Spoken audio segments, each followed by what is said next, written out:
Yooka Laylee has been one of the most divisive games in recent memory, with most falling somewhere between having neutral and negative feelings. I made the case for it being a bad collectathon, but right now I want to look at whether it was a good Kickstarter, or if there were some less wholesome intentions from Playtonic, or potentially some elements of a scam. I want to be clear, it was not a scam. There are Kickstarters who never deliver their product, and those are scams. But that doesn't mean Yooka Laylee cannot be scammy. Playtonic asked for £175,000, a little below $250,000 in US dollars, for the base game. No bells and whistles, that is a lot of money for an indie, not massive game. But giving Playtonic the benefit of the doubt, they were all experienced longtime developers. These guys had numerous great games under their belt, and they had always been paid very well. Some of them had families.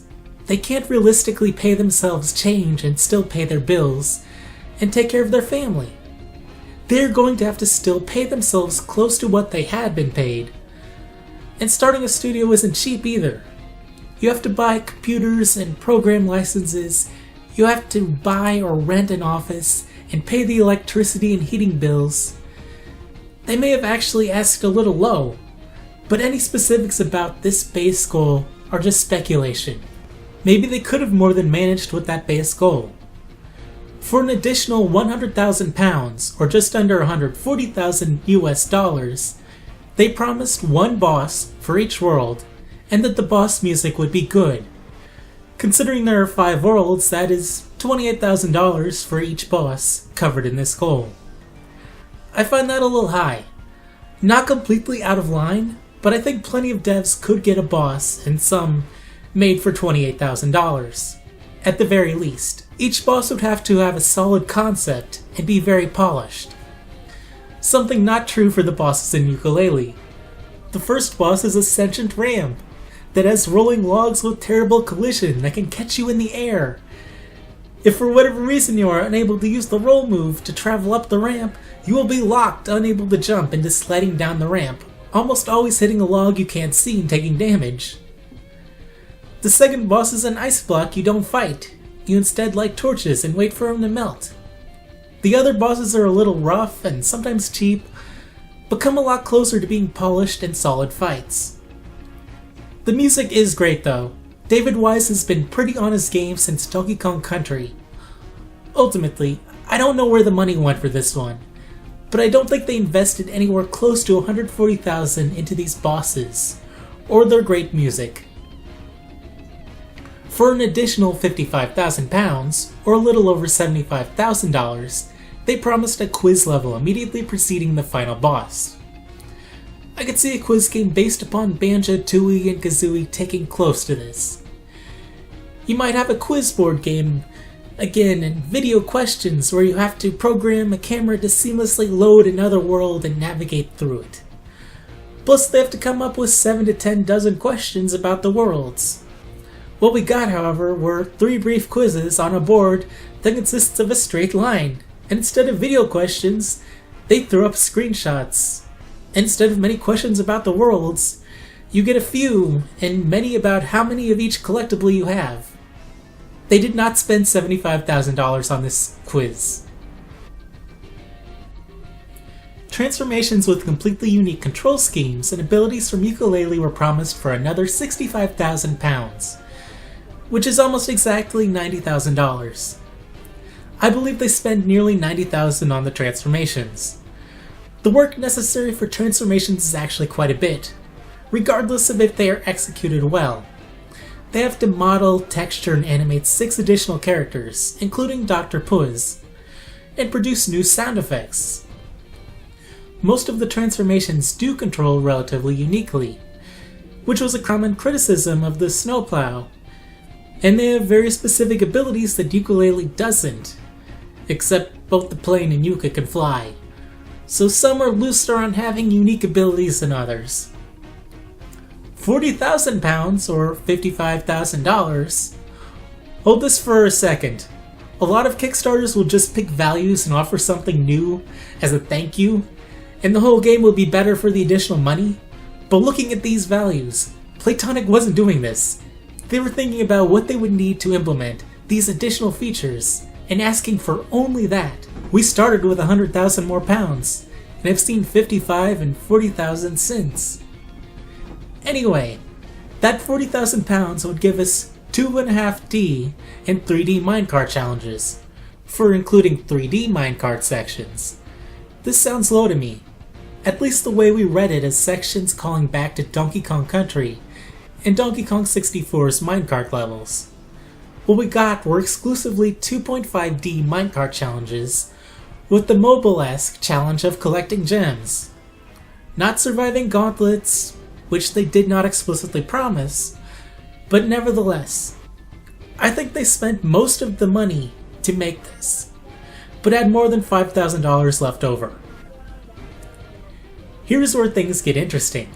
For 100,000 more pounds, $140,000 remember, they promised a co-op mode. And we got one. Technically. It makes Mario Galaxy's co-op look engaging. The second player doesn't seem to be able to do anything at first glance except move a cursor on screen. Looking it up, the second player can collect certain quills by pressing the right button. If Yooka is close enough to the quill and chooses not to collect the quill, the second player can also capture and store butterflies for later use. That's it. The second player can't shoot anything at enemies or sting them. They 100% did not spend much on making the co-op. I think I could go into Unity or Unreal and program the same or a slightly better co-op mode in a single afternoon. I think I know why we don't have something better. At least, significantly better.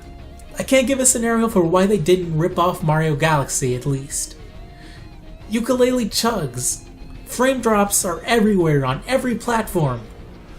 I think having a second character on screen might have dropped the frame rate to 3 frames on most consoles, 5 on PS4 Pro, and 10 on a souped-up computer. But still, where did this money actually go? They have $140,000 they didn't get spent on what it was earmarked for. 130,000 pounds, or $180,000, was next to add 4 minigames.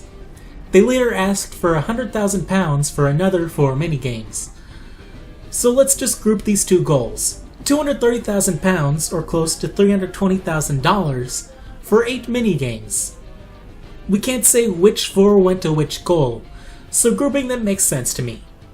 This amounts to $40,000 per minigame, if you divide it evenly. I doubt any single minigame in Mario Party has cost over $10,000, if you don't count any general assets used in multiple areas of the game. So these minigames should be great. They recycle almost 100% of the assets from the main game. You have $40,000 to invest into getting a solid concept and perfecting it. Some of them aren't terrible, but others are. Most are mediocre, like Cardos karting. But then you have painfully slow-paced and droning games like Bebop, Chopsticle Course, and Hurdle Hijinks, the latter which is also very buggy. Looking at those, I struggle to think they exceeded $4,000 unless there were like 20 minigames developed and scrapped that we never saw. For 50,000 pounds, or about $70,000, they promised to localize the game into Spanish, Italian, German, and French, plus an unspecified number of backer-requested languages, which seem to be Russian, Korean, Chinese, and Japanese. Altogether, roughly 7.5 languages, since Italian and Spanish share a lot of basic words, and are kind of like brother languages. This is a little low for that many quality translations. Yooka Laylee isn't a text-heavy game, but I think they underestimated a little. An additional 60,000 pounds would see 2 of the character designers for Banjo-Kazooie and Tooie Return to design a few characters. One of these designers created just Dr. Puz, and the other was eventually hired, and as far as I can tell, designed every other character except Yooka, Laylee, Clara, Rextro, and Trouser. These 2 facts make evaluating what was spent very difficult. Did the designer getting hired nullify the goal, or was the £60,000 used to hire him? Next, for £125,000, or almost $175,000, they guaranteed all versions of the game would launch simultaneously. This did not happen. They cancelled one platform, the Wii U, said the Switch would replace it, and seemed to tease that meant the simultaneous release as well, but they did not release the Switch version simultaneously.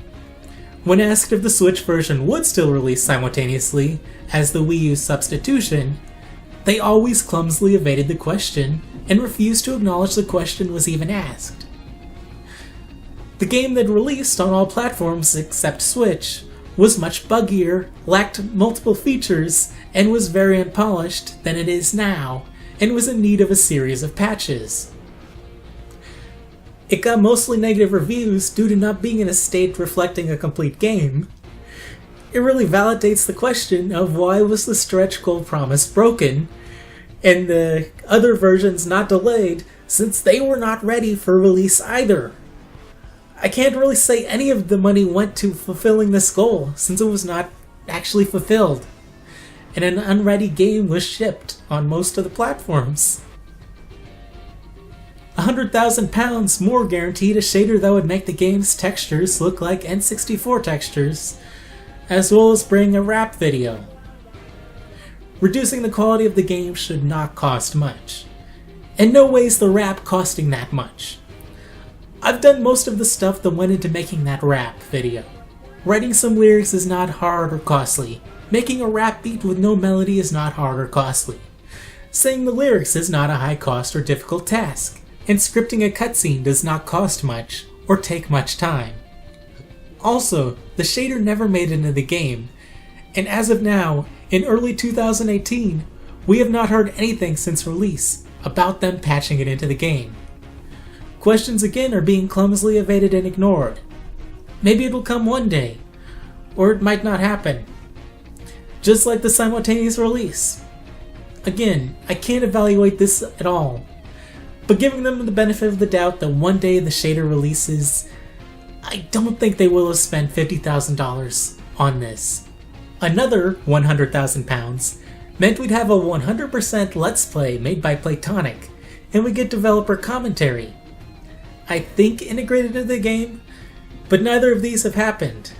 It might be a Let's Play where they cut between playing the game and talking about the development process.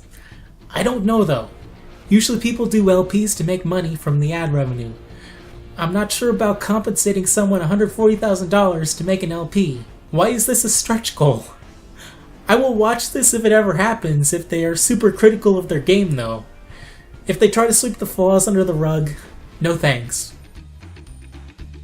You'll love this next one, cause for 300,000 British money units, or 450,000 American money units, we were promised an orchestral soundtrack.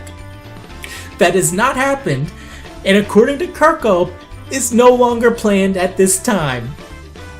No longer planned. No longer planned. Well, I'm not holding my breath at all for the shader or LP and dev commentary. They just ran away with close to a $500,000 earmark for an orchestral soundtrack. It probably went into an offshore account for all we know. Kirko probably more like Kurt Cokehead. But really, I think we have our answer to the question at the start now. But let's see how far we can get down this rabbit hole. I'm really not even mad. I would have been mad before, but I just don't care enough to be mad. Okay, last goal. £500,000, or nearly $700,000, for them to make unspecified free DLC. Assuming they don't cancel the DLC like the soundtrack. Have they taken this money and run? Probably. But they at least said one day the shader might come, when the game released. And that hasn't happened. There's a lot of money they could actually put into the game. But who can say how much is cancelled? They raised £90,000 more pounds, and an unknown number of pounds through PayPal, but it was at least £37,000. So they had at least £127,000, or $175,000 that could go into whatever needed it.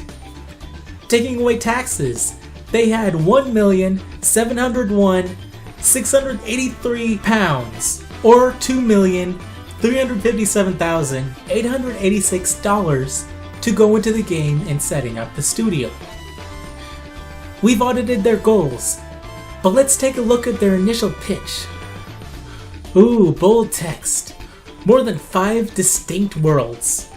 That's funny, because not counting the overworld, there are only 5, so this didn't happen. If they had said 5 or more, then yeah, it's accurate to the final game. A pinball race course.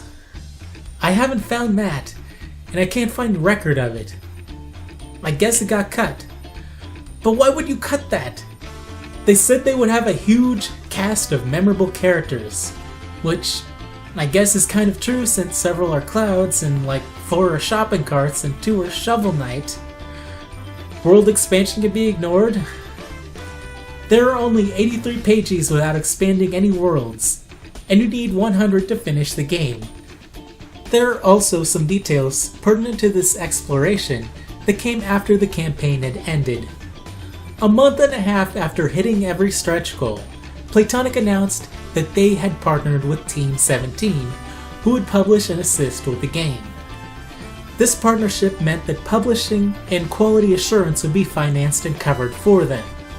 In addition, Team 17 would take over localization and translation, meaning that stretch goal could go directly back into the game.